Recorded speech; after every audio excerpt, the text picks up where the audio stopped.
គឺជាគឺអន្តរជាតិមិត្តភាពកម្ពុជាមរកទឹកទី1 round 1បាទទឹកទី1 round 1អ្នកកោះកុងបាទណែពីណូបេះផ្លែសេដាអត់បានទេអូ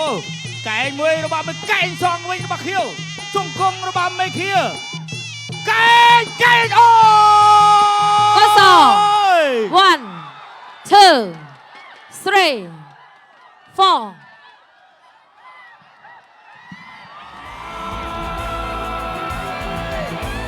អូ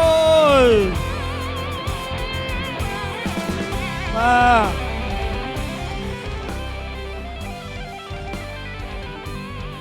ាទចូលមកគឺបង្គោលខៀវនេះគឺថាចង់ឈ្នះតែម្ដងបណ្ដានេះហើយកីឡាបាទ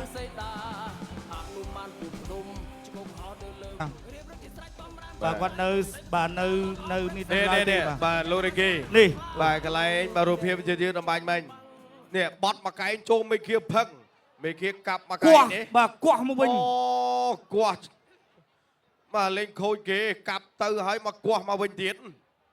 នេះចូលមកកែងផឹកនេះបកមកវិញ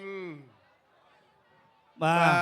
មេឃាថាចាក់ជង្គង់មួយផឹកកាចអូមេឃាក៏ថាជុំកាច់មួយខ្ញុំ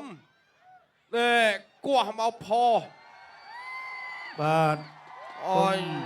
អ្នកកោះកុងណាកុំលេងបាទអ្នកកោះកុងហែលឆ្លងសមុទ្រនិយាយថាលោករេគីអ្នកកោះកុងលេងវាយបច្រាស់បាទប៉ំហើយបាទកាន់តែគៀកខ្លាំងមែនទែនហើយចូលដល់គូ1.79 បាទអរគុណប្រកោទុនទីជូនដល់គណៈកម្មការបច្ចេកទេសប្រកាសលទ្ធផលជាផ្លូវការចាសសូមអរគុណបងកក្រហមមិនមេឃាឈ្នះគណៈកោះបង្គោល